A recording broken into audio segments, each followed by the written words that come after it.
Olá, boa tarde. Olá, boa tarde a todos. Estamos começando aqui para participar conosco.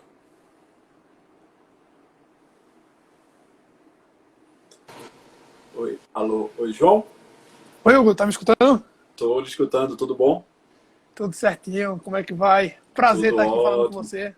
ótimo, obrigado. Deixa eu publicar aqui o tema da nossa live Beleza, tá e dando pra escutar deixar. bem aí? Tá, você está me ouvindo? Tô sim, se der uma travadinha, acho que vai ser a internet, mas aí eu coloquei já o 3G pra não ter perigo. Ótimo, tá bom. Tudo bom, né, Ó o João? Fernando aí. E aí, Fernando, tudo bom? O pessoal aí entrando, Tá o pessoal André, entrando. Fernando, Renato, né? O pessoal tá.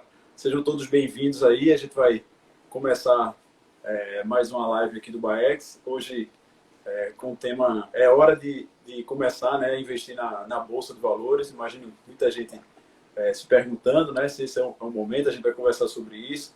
E estamos recebendo, me corrija se o sobrenome estiver errado, tá, João? João Scognamillion, não é isso? É, tá É mais certo? ou menos por aí. É como eu aprendi, né? João é sócio da Múltiplos, tá? Investimentos, então ele tem um trabalho aí bem interessante, a empresa parceira do Baex, dando consultorias aí para proteção e planejamento do patrimônio das pessoas. Então, João, seja muito bem-vindo, é muito bom ter você aqui com a gente. Muito obrigado, Hugo. É uma honra estar participando aqui. Eu sempre acompanho a live de vocês, sempre que posso, né? Eu acompanho a live de Uhum. vocês, as lives de vocês. E é uma honra estar contribuindo aqui de alguma forma com conteúdo para o pessoal. Principalmente nessa Ó, época aí que tem muita desinformação no mercado, então isso. é sempre importante estar esclarecendo todo mundo. Perfeito. Vamos começar. Eu quero falar para o pessoal aí, fique à vontade para participar, tá? O pessoal está chegando, Gustavo, Rafael, Matheus. Para perguntar, você pode perguntar tanto aí nos comentários, quanto também tem um espaçozinho com a interrogação. Você pode fazer sua pergunta e também, se quiser mandar um direct para outras pessoas aí para estar acompanhando esse bate-papo nosso, fique à vontade, tá bom? João, vamos lá. Antes da gente ir para a pergunta principal aí do momento de entrar na bolsa, eu queria dar um passo atrás, tá? Um passo de preparação, Perfeito. para evitar qualquer tipo de precipitação. O que é necessário eu ter enquanto estrutura do meu patrimônio, enquanto estrutura do meu planejamento, antes de eu começar no mercado propriamente de ações, entrar no mercado de capitais? O que é que você indica, recomenda aí? Então, olá pessoal, novamente aí. Deixa eu tentar dar um passo atrás, como você mesmo falou, tá certo, Hugo? Antes de mais nada, é muito importante lembrar que o mercado de ações ele é apenas uma das formas que você tem de investir em renda variável, né? Então, a partir do momento que você vai depender também do ciclo que você está vivendo. Então, dessa forma, você nunca pode aplicar um dinheiro seu que você está precisando para 1 ou 2 anos nesse tipo de ativo, porque você não sabe a previsibilidade e como vai estar o mercado daqui para lá. Então, a primeira coisa que você tem que ter em mente quando você vai investir eu não preciso utilizar esse dinheiro em nenhuma hipótese. Esse é um dinheiro que eu vou deixar. Sabe quando você vai comprar aquele seu imóvel que você vai colocar o dinheiro para não pensar mais nele? Você está Certo. comprando um ativo ali, um bem, pronto. É nessa linha. Então, a primeira coisa que é de praxe, assim, que a gente recomenda sempre, ter uma reserva de emergência. Então, Perfeito. o que seria uma reserva de E emergência? o que Né? é isso? Como calcular No isso, né? mercado. Como mensurar, né? Existe uma máxima assim, no mercado que a reserva de emergência seria o equivalente a 6 meses do seu custo de vida, Certo. que é aquela quantia que você tem que, se tudo der errado na sua vida, você consegue viver por 6 meses. E aí, você cortando uns gastos ou outros, você consegue prolongar para 8, 10 meses. A verdade é que isso depende muito do com quem a gente está falando, né? Em muitas situações, às vezes faz mais sentido ter mais do que 6 meses, 1 ano, 2 anos. Então, o ideal é que vai começar em ações, pelo menos tem uma reservazinha ali. Vai depender muito do seu patrimônio também, da sua no planejamento de investimentos, né, no planejamento financeiro, a gente leva em consideração a capacidade a risco e a disposição a risco. As pessoas confundem muito isso no dia a dia. A capacidade a risco é o quanto você pode tomar de risco. Então, por exemplo, um funcionário público ele tende a ter uma capacidade de risco maior do que o empresário, que Perfeito. recebe o mesmo salário. Por quê? Uhum. Porque o empresário, ele dependendo da circunstância, ele pode até ficar sem receber um mês ou outro. Então, ele não tem Isso. capacidade de tomar risco. Já a disposição é o que muitas pessoas acabam confundindo, né? Porque a disposição, um empresário às vezes está tão acostumado a tomar risco diariamente que ele tem uma maior propensão, uma maior disposição a tomar risco do que um funcionário público que muitas vezes entrou naquele emprego porque queria estabilidade. Então, a gente sempre fala muito, respeite, em primeiro lugar, respeite a sua capacidade e eduque a sua disposição. Né? Então, como é que a gente faz para começar? Entender qual é a sua capacidade de tomar risco, ter uma reserva de emergência, lá seus 3, 4, 5, 6 meses, seu custo de vida. A partir daí, você começa a entrar no mercado de ações. Não precisa de um valor específico absoluto, né? Tipo 20 mil, 30 mil, não. É muito mais a questão do seu custo de vida e o risco que você pode tomar. Isso é uma pergunta também muito comum, né, João? O pessoal perguntar com quanto eu devo começar, né? Quanto devo investir. Exatamente.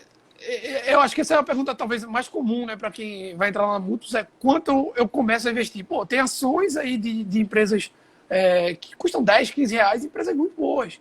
Então você pega uma Ambev aí, que estava até há pouco tempo negociada a menos de 15 reais. Então, eu até costumava brincar assim com alguns amigos meus que diziam que não conseguiam poupar, né? Eu dizia, olha, aquele dinheiro que você sai às vezes para ir num bar e gastar 60, 70 reais só de bebida, você compra 4 ações da Ambev, num home broker que não paga nenhuma taxa, e você está lá com as suas ações, você não precisa nem se preocupar com aquilo. Então, o custo em si de investir em ações, ele é muito pequeno. O que vai fazer a diferença aí nesse caso é se aquele dinheiro vai fazer diferença na sua vida ou não. Né? Se é alguma coisa que você pode destinar para isso. Então, não existe um valor mínimo. Então, o que a gente só pede tenha aí alguns meses do seu custo de vida em algum ativo de liquidez, né? Um Nubank, ou Tesouro Selic, ou sua poupança mesmo, tenha um dinheiro reservado, e a partir disso você pode começar a pensar em investir em ações. Sempre.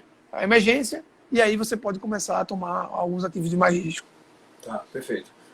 Então vamos lá, né? Vamos para essa pergunta aí, né? Se estamos no momento de entrar na bolsa, né? E por que dessa pergunta, né? Porque aí nessas oscilações aí que estão tendo, muita gente acha, o momento é agora, eu vi a ação de tal empresa está bem baixinha, eu vi que caiu no seu tal determinada outra empresa, e essa empresa é muito boa, ela vai recuperar. É esse o momento mesmo? É essa mentalidade que a gente deve ter? Como é que você vê a gente vinha num histórico que a Ibovespa crescendo, subindo, né, e ficando cada vez mais atrativo. De repente, as quedas abruptas tiveram, e outras pessoas estavam só paquerando ali a entrada na bolsa. Olha assim, o momento é agora, porque caiu, né? Todo mundo diz quando cai é a hora de eu entrar. E aí, o que é que você fala a respeito disso? A gente tem que separar, quando a gente fala se é hora ou não investir na bolsa, a gente tem que separar em duas situações aí que estão acontecendo de forma distinta, né? A primeira é a situação econômica mundial, né, que a gente vive de uma maneira geral, não só a questão da Covid, como a questão de como vinha a economia mundial. E a segunda é a situação que a gente está atualmente em relação ao preço das empresas de uma maneira geral. Então, assim, o que aconteceu com o Brasil de 2016 para cá? Né? A gente tinha uma taxa de juros muito alta. Para quem não conhece, a taxa básica de juros, ela regula, o preço do dinheiro. Né? Então, quando ela está alta, as pessoas têm mais propensão a não pegar crédito e investir o dinheiro numa renda fixa, como uma poupança. Pode ver, 4 anos atrás a poupança rendia 1% ao mês, todo mundo feliz da vida. Isso. Né? E hoje, quando a taxa de juros cai, as pessoas vão procurar tipos de investimentos. Então, é natural, à medida que a taxa de juros caia. Né? Então, assim, o que a gente observou no Brasil de 2016 para cá é da abrupta taxa de juros. Então, a gente saiu de uma taxa de 14,25 para 3,75. Isso na história do Brasil nunca aconteceu. Né? A gente nunca chegou numa taxa tão baixa e nunca ficou tanto tempo numa taxa tão baixa. E foram 4 anos de mercado subindo. Então, 4 anos em que as pessoas, quando viam um resultado de queda na bolsa, eita, é uma oportunidade de comprar mais. Aí subia, caía. Quando caía, todo mundo, eita, oportunidade de comprar mais. Aí subia, caía. Aí, comprando. Então, o que acontece? Chegou em fevereiro agora, a bolsa estava a seus 114 pontos, né? Quando foi cair para 102, né? Eu vi reportagens de jornais aqui muito grandes dizendo, olha, a oportunidade da década na bolsa. Né? E aí muitas pessoas pegaram o dinheiro que tinha de caixa, né, de reserva de emergência, e aplicaram na bolsa. E aí, logo depois de uma semana, caiu mais. Outra queda. Isso. Não, agora não vai cair mais do que isso, não é possível. Colocaram de novo e foram quedas sucessivas. Uhum. E aí a gente entra num outro panorama, né? Então, veja bem, voltando aí para a pergunta, né? O que eu quero dizer com isso? É que, veja, primeiro, sempre é hora de entrar na bolsa, tá? Não existe essa de melhor hora, pior hora. Mas o que é importante entender é que existem situações, tá? Existem situações que você pode ficar mais ou menos exposto. E agora não é a hora de estar mais exposto na bolsa. Eu vou explicar por quê. O Brasil já vinha numa crescente em 4 anos, mas se você for pegar o mercado europeu, principalmente o mercado europeu e o mercado americano, você vai ver que eles estavam a bolsa estava muito ascendente desde 2009. Então, os ativos já estavam muito esticados. Os Estados Unidos injetando dinheiro na economia, isso já mostrava que as empresas não estavam conseguindo acompanhar os lucros em muitos casos. Então, a bolsa estava começando a esticar demais. Você já via um sinal de possível recessão. Aliado a isso, a gente teve uma paralisação global na economia agora, em que afetou diretamente as empresas. Então, muitas empresas tiveram que fechar as portas. Por exemplo, concessionárias automotivas fecharam portas, agências de turismo fecharam portas, pequenos comércios locais. Então, o desemprego, de uma maneira geral, ele atingiu boa parte da população. E, então, de fato, houve uma queda econômica. Não foi aquela queda especulativa que a gente estava acostumado a ter. Até a gente parar, contabilizar, saber até onde isso vai, não é hora de você sair investindo agressivamente. Por outro lado, lembra que eu falei que eram duas visões? Por outro lado, a gente já consegue enxergar empresas na bolsa que estão num preço historicamente baixo e que são empresas muito resilientes, que já passaram por diversas crises na história. Eu sei que a crise que a gente está passando é algo que é inédito, né? Realmente, se você olhar o Ray Dalio, né? É uma pessoa que eu estou sempre consumindo conteúdo, né? Ray Dalio, ele é o fundador enfim, é um investidor muito famoso nos Estados Unidos e que ele vem prevendo outras crises, né? Ele fala que existem as crises de 8 a 10 anos, né? Que são as recessões, e tem as crises que vão de 50 a 75 até 100 anos, que são as grandes depressões. E, segundo ele, a gente está muito próximo de entrar numa depressão, né? Que a última que teve foi em 1929, a grande depressão. E foram 10 anos de recuperação. Então, assim, veja como é que está a situação do mercado. Ninguém sabe muito bem para onde vai, a gente não sabe até onde vai essa recessão, a gente não faz ideia de quanto tempo a gente vai ter que ficar de quarentena, quantas empresas vão ser impactadas. Porque a gente já estava falando de um mercado saturado nos Estados Unidos. Agora a gente está vendo 6 milhões de americanos nos últimos 15 dias deram entrada no seguro-desemprego. A última vez na história que isso aconteceu foi na grande crise na Grande Depressão. Perfeito. Então, assim, a gente está realmente numa situação que temos empresas que já estão baratas, mas ao mesmo tempo a gente já está num mercado que está uma incógnita. Então, é o momento de comprar ações? Sempre é um momento de você investir em ações, principalmente quando as ações estão no preço bom. Porém, não é momento de sobreexpor. Não é momento de você sair colocando mais no seu patrimônio do que você deveria. Entende? Não é aquela hora que você diz, vou dar o win, pegar todo o meu dinheiro, alavancar e comprar. Perfeito. Óbvio que vai ter sempre pessoas que vão fazer isso, óbvio que vai ter pessoas que vai dar certo quando fizer esse tipo de atitude, e isso vai acontecer. Se você pega um mercado com 1 milhão de pessoas, os 10 que têm as melhores histórias vão vender essas histórias. Mas a realidade é um pouco diferente, entende? Então, esse é um momento de ter cautela, vai entrar na bolsa, eu acredito que tem que entrar, e aí é onde vai entrar, acho que na próxima parte, talvez, da nossa conversa, que é o que fazer num cenário como esse, né? Isso, que é onde entrar. Mas enfim, espero que eu tenha respondido aí. Não, respondeu. E aí eu quero abrir aí também, o pessoal está perguntando, né? Algumas pessoas estão mandando algumas perguntas. Eu quero só assim, resumidamente, então a gente sempre o momento, a bolsa sempre a gente pensar no longo prazo também, né, João? E assim, mas também não é hora de se arriscar demais. Ir protegido, né? Você ter um mínimo de proteção pessoal para entrar na bolsa, não é isso? É importante lembrar, Hugo, que a bolsa ela é feita de empresas. E empresas que têm sua sede, que trabalham normalmente e que estão ali tendo suas produções. Então, o que a gente fala, quando a gente fala a bolsa está caindo, a gente está falando que o preço das ações estão caindo. Perfeito, Mas a gente não está perfeito. falando que as empresas, de fato, estão tendo um problema de resultado ou algo do tipo. Então, Pronto. tem Essa empresas que são boas e que vão sobreviver. São empresas que, independente do cenário, elas vão sobreviver. Então, essas empresas, elas vale a pena você estar investindo nelas. Isso. Entendeu? E aí eu quero perguntar justamente nessa formatação de carteira, porque muitas empresas têm um histórico muito bom, né? Mas nesse momento, até pelo segmento que elas têm, elas estão no momento de um valor muito baixo de ação. Sim. Né? E Sim. a dúvida nesse cenário, vai haver recuperação? Essas empresas que foram sempre sólidas, elas vão estar... A gente pode apostar, vamos colocar assim, que elas vão se recuperar e vão voltar a ser o que era, ou talvez não necessariamente o que era, mas assim, que elas vão se recuperar e vale a pena investir nelas? Hugo, se eu colocar o presidente da empresa aqui na sua frente, ele pode falar o que for, a gente mesmo assim não vai saber. Porque é o seguinte, a gente pode supor aqui N cenários possíveis e a gente trabalhar com estatísticas ou com probabilidades e a gente dizer, olha, realmente essa empresa vai dar certo. Mas a verdade é que ninguém tem ideia disso, ninguém sabe até quando vai o Covid, ninguém tem ideia de quanto tempo as empresas vão ter que segurar sem rodar. Agora sim, tem muitas empresas que foram extremamente afetadas, que foi o famoso furacão perfeito, né? Enfim, tem N empresas que passaram por isso e que elas conseguiriam, se acabasse hoje a situação do coronavírus, inventasse uma vacina, ou então até daqui a 3, 4, 5 meses, seriam empresas que se recuperariam pela estrutura que tem, pela história que tem, e porque já passaram por situações semelhantes, não estão tão alavancadas assim. Quais são os tipos de empresas que se beneficiam numa situação como essa?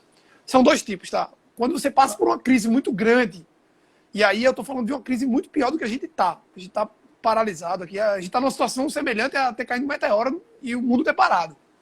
Né? Mas ainda tem empresas circulando. Mas eu estou considerando uma situação em que as pessoas estão desempregadas e dois tipos de empresas, elas conseguem ser perenes a isso. Uma muito arriscada e outra não. Certo. Empresas que fazem produtos de subsistência. Por exemplo, uma empresa que planta tomate que não está alavancada, uma empresa que planta alimentos. Uma empresa como essa, ela vai sempre existir, porque vai existir demanda por comida. Isso. Tá? Se ela não tiver alavancada, não tiver com dívidas, ela vai conseguir. É um setor muito resiliente. Ou então empresas muito inovadoras. Então, empresas que conseguem, a partir de um momento de crise muito grande, se reinventar. Perfeito. Exato. O maior perigo aí são empresas que estão extremamente alavancadas. Né? O maior perigo numa crise como essa são aquelas empresas que estão vivendo de crédito, que estão prejuízo. Você pega aí uma Netflix, por exemplo. Eu adoro Netflix. Eu sou fascinado. Todo final de semana eu assisto sempre que dá.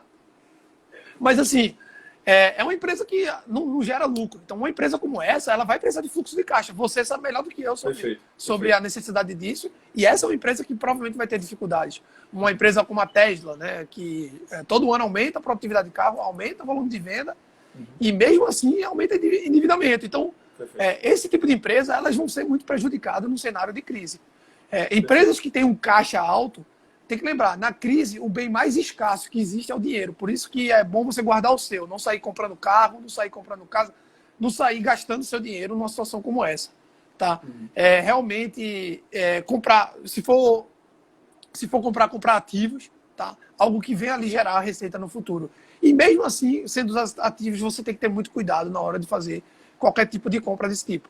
Então, o importante nessas horas é as empresas que mais vão se sobressair são as empresas que têm caixa.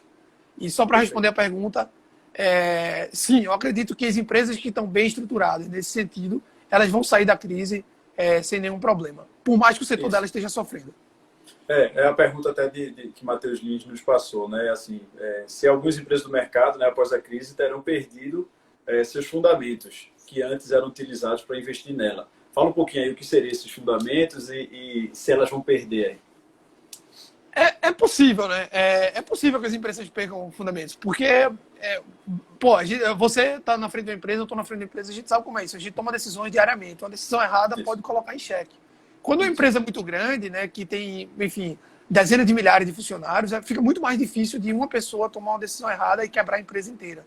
Então, ela tem toda uma capilaridade ali que vai dar uma sustentação para ela. Então, quando a gente fala de empresas na bolsa, isso é muito mais difícil de acontecer. Uma empresa que existe há 50 anos, que já passou por crises, que já passou por hiperinflação, que já passou por queda de presidente, enfim, passou pelo que passou aqui no Brasil, né? Essa é uma empresa que está muito bem vacinada e que sabe gerir tem um gerenciamento de risco muito bem elaborado. Então, esse tipo de empresa dificilmente vão perder fundamentos.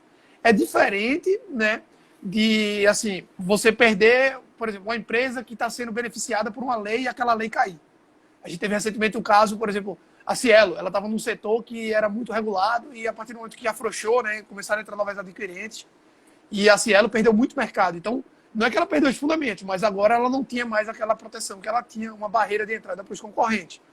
Mas, assim, é possível que a empresa perca, mas, mais uma vez, é importante ter um cuidado e estar sempre avaliando, porque se a empresa sempre foi muito boa, ela dificilmente ela vai perder aí os seus fundamentos da noite para o dia. Tem é muito comum algumas pessoas virem perguntar, por exemplo, empresa de aviação, a Azul, né, que teve que fechar, enfim, paralisado 90%, 95% da frota, né? Uma Gol, uma CVC, empresas como Gol, CVC, são empresas assim, que estão na bolsa e que o pessoal tem perguntado muito, né? A CVC lançou uma campanha muito bonita, né, para o pessoal. Não sei, quem não viu, vai lá no Instagram dele e vai ver. Que olha, vocês estão aqui com a gente há 50 anos, mas o momento não é mais de viajar, o momento é de ficar em casa. Fique em casa, aproveite sua vida, sua família, porque quando isso passar, a CVC vai estar aqui. Então, veja a mensagem que eles mandaram. Mandaram o pessoal não comprar produtos da CVC. Tipo, olha o nível de maturidade da empresa. Os caras já disseram, aguentamos o tranco. Agora, tem que esperar os balanços da empresa para ver se isso é verdade. Né? Não tem muito o que fazer. Mas você vê como uma empresa dessa gerencia o risco. Né? O cara, ele foi além da visão do lucro, né, da empresa e foi para o extra. Então, esse tipo de atitude, olhar os balanços da empresa, acompanhar, é o que vai dizer se a empresa vai passar por isso ou não. Né? E, obviamente, se você está desconfiando que a empresa vai perder fundamento, acompanhe de perto. Olhe, fique olhando lá, desconfie de tudo que eles falarem, mande mensagem para o RI e é assim que funciona. O Matheus aqui me perguntou a influência aí dessa decisão recente aí, o impacto na bolsa da saída do Mandetta. Do Mandetta, né? Isso, alguma situação que acontece, né, a nível do governo federal, né, e algumas notícias assim, o impacto que isso pode causar. É um impacto de muito curto prazo, para ser ignorado, ou é algo que afeta de fato? Na minha visão, o impacto político, independente de quem seja o presidente, de quem seja o ministro da Saúde e da Educação, isso é irrisório quando a gente está falando de empresas. Se a gente quiser falar de bolsa, a bolsa pode cair, porque, enfim, era uma pessoa que era a favor do isolamento e o presidente não e vai ter uma discordância. A gente pode entrar em milhões de teses aqui, mas a verdade é que quando a gente fala de investimentos, a gente não tem que estar olhando para isso, não. A gente tem que estar olhando para o fundamento das empresas. A minha carteira de investimento vai ter que ter boas empresas que, independente de se vai ter isolamento ou não, ela vai estar se sobressaindo em relação ao concorrente. Se o produto dela é essencial para a sociedade e ela está melhor que os concorrentes, ela não vai quebrar. É mais fácil que o concorrente dela quebrar do que ela. Então, é assim que você deve olhar. Sinceramente, assim, a queda do ministro da Saúde não deve influenciar nisso, independente do posicionamento político da pessoa. Isso, o olhar é para as empresas. Né? A gente está já seguindo, de longo prazo. Longo prazo sempre. A gente está seguindo já para as últimas perguntas. Tem um aqui do Matheus, outro Matheus aqui perguntando se a gente está na hora de compor aí, de repente, a carteira, tá? Qual a recomendação que se dá para a gente montar essa carteira? Se a diversificação é interessante, né? Se é isso aí que a gente deve fazer. Aqui tem outra pessoa perguntando, dentro de toda a crise na Bolsa, deixa eu ver aqui, acho válido a gente focar em eliminar dívidas antes de retornar aos investimentos. Foi o que a gente conversou no começo, não foi isso, João? Se preparar e criar uma base boa. É exatamente isso aí. Exatamente isso aí. E aí, pronto. Aí vou juntar com a pergunta do Matheus Lins aqui. Como você monta a sua tese? Então, juntando os dois Matheus aí que perguntaram, como montar a carteira, tá? A diversificação dela e como montar a sua tese para fortalecer os argumentos aí de escolhas. Vamos lá. A minha tese de investimentos ela é baseada, na verdade, a Múltiplos tem um analista próprio, né, Tiago, que é analista CNPI, enfim. Mas assim, a gente está sempre discutindo a respeito desse assunto. Mas a nossa tese é baseada em empresas que têm um caixa consistente, tem um caixa alto, né? Ou seja, tenha dinheiro disponível alto, justamente para situações de crise. Quem conhece a Múltiplos sabe que a gente já vem falando há 2 anos de uma possível crise. Então, os clientes da gente que estão aqui nessa live sabem disso. A gente já vem cansado de falar disso. Então, empresas que têm caixa alto, pouco endividamento, empresas que sejam líderes do setor, de segmento, isso é muito importante. Empresas que trabalhem com ética, então evita empresas aí que estejam envolvidas em escândalos, porque se uma empresa ela não tem ética com os seus colaboradores ou, enfim, com seus clientes, ela não vai ter com seus sócios. Então, pode parecer besteira, mas a governança corporativa ela é muito importante nessas horas. Porque você pode confiar ou não nisso. E dívidas controladas, acima de tudo. Né? A tese da gente seria isso. Quanto à questão da diversificação, eu acho que é o fator fundamental para passar numa crise. Eu acho que é a conclusão de tudo isso. Né? Você passa por uma crise, você nunca sabe para onde vai os estilhaços de uma bomba, de uma explosão. E é assim que funciona numa crise. Você nunca sabe onde vai explodir e qual é o lugar que está mais fraco. Imagina que a gente tem dezenas de milhares de bancos no mundo inteiro, que muitos deles a gente não tem informação suficiente para saber se eles vão quebrar ou não. Então, como é que eu vou saber se eu devo investir meu dinheiro naquele banco ou não? Então, isso agora você tira do setor de bancos e vai para outros mercados. Você não tem como saber tudo que se passa na economia. Então, você diversificar seus investimentos em ativos diferentes, de correlação negativa, né, que a gente chama assim, né, ou ativos que não dependem um do outro, é a melhor forma de proteger seu patrimônio. Numa crise como essa, e já trazendo uma palhinha aí para o que a gente vai falar segunda-feira, você buscar ativos que independam de crise, como, por exemplo, o ouro, faz muito sentido. Você ter uma parte em caixa, né, o seu dinheiro disponível, caixa, faz muito sentido. Ter uma parte em ações, faz sentido. Fundo imobiliário, faz. Agora sim, sabendo, sempre busque segurança em primeiro lugar. Perfeito. A regra número 1 é nunca perca dinheiro. Né? Essa é uma frase de Warren Buffett. A regra número 1 é nunca perca dinheiro. E a regra número 2 é nunca esqueça da regra número 1. Certo. Então, é bom ter aí nunca perca dinheiro. As estratégias de segurança boa e a diversificação faz parte disso aí, né? E boas escolhas, como você falou.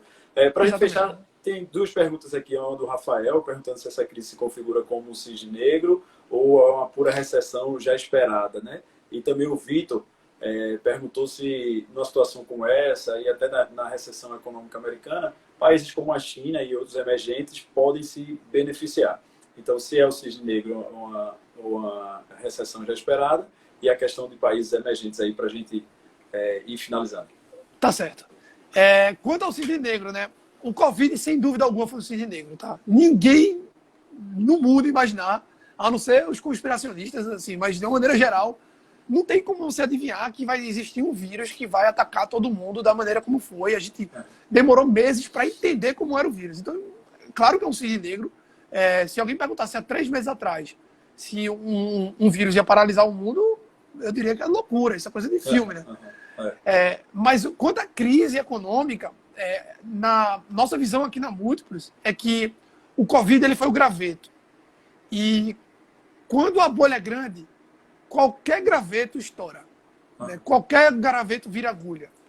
Então, a situação que a gente vivia era de aumento na base monetária americana, aumento de endividamento do governo americano, China comprando dívida dos Estados Unidos, bolsa subindo com o PIB estagnado. Então, a gente já vinha olhando há muito tempo alguns sinais semelhantes a de outras crises muito grandes.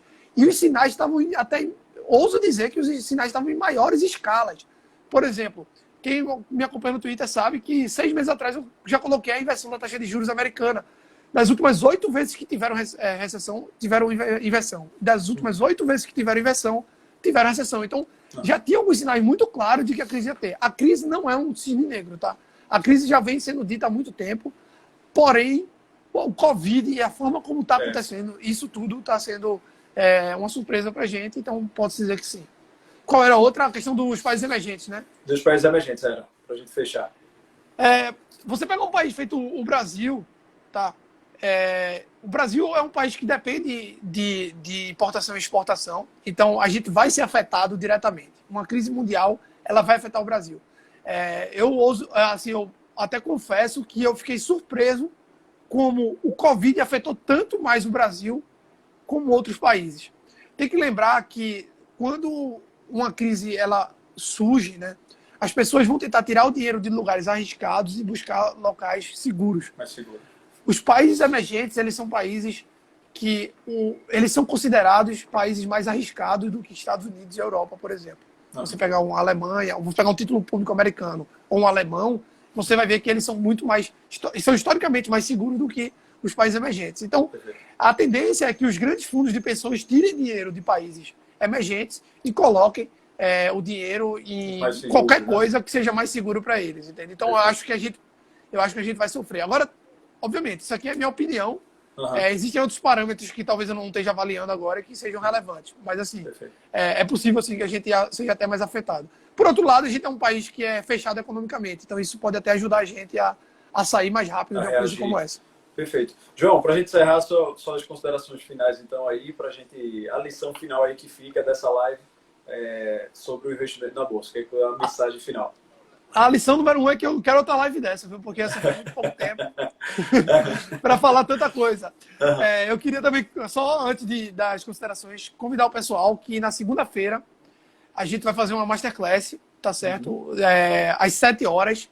O link está lá no nosso Instagram. Entrem lá e se inscrevam, porque vai ser muito boa. E eu vou falar sobre crise, né? Investir em tempo de crise. Então, é bem na linha do que a gente está falando aqui, só que eu preparei um material bem bacana. Já para mostrar e explicar o que está acontecendo. Já estou inscrito. Inclusive, você está convidado. Mas assim, a lição número 1 é, primeiro, não existe momento para começar a investir na Bolsa. O quanto mais cedo, melhor. Começar numa época como essa é um privilégio. Imagina, a gente está falando de uma depressão econômica. Tem ensinamentos melhores do que esse, sabe? A gente está passando por um momento histórico. É muito bom estar vivendo isso agora que a gente está começando a investir. Entende? Quando você já está há 30, 40 anos investindo, está com todo o seu patrimônio, aí você vai se preocupar. Mas o ideal é você ir colocando seus pés devagar, e em um momento como esse, ele é muito interessante para você começar. Tá? O segundo ponto sempre respeite o seu perfil de risco. Tá? Eu acho que é uma lição muito importante. Não crie uma estratégia e mude na primeira mudança. Não, por exemplo, eu vou colocar 30% de ações porque o momento está arriscado. Aí, de repente, tem uma queda brusca nas ações e diz, agora eu vou colocar todo o meu dinheiro, inclusive o dinheiro que eu não podia colocar. Eu acho que a lição maior é ter um autoconhecimento melhor de risco, entender que não é porque a taxa de juros está baixa que eu vou tirar meu dinheiro da poupança ou da caixa. Eles têm outra função, que é, no caso, segurança e não rentabilidade. E a partir disso, aí você começa a investir de uma forma segura. Não existe milagre, investimentos a longo prazo. Não foi, talvez seja a primeira, mas não vai ser a última crise que vocês vão passar. Tá certo? Então, ter um pensamento de longo prazo é fundamental. Ótimo. João, eu queria te agradecer. Também queria agradecer a todo mundo que participou e informar que assim, essa live vai ficar salva no nosso perfil do Instagram pelas 24 horas que o Instagram permite, mas também a gente vai estar postando no nosso canal no YouTube, tá? No canal do Baex. Então, algumas das perguntas que foram colocadas aí agora no finalzinho foram respondidas, tá, ao longo da live, então eu convido a estar assistindo aí, acompanhando de novo, tá bom? E, João, muito obrigado aí pela contribuição, pela reflexão, pelo aprendizado que a gente teve aqui nesse momento. Muito obrigado, viu? Obrigado você, Hugo. Foi um prazer estar aqui com vocês.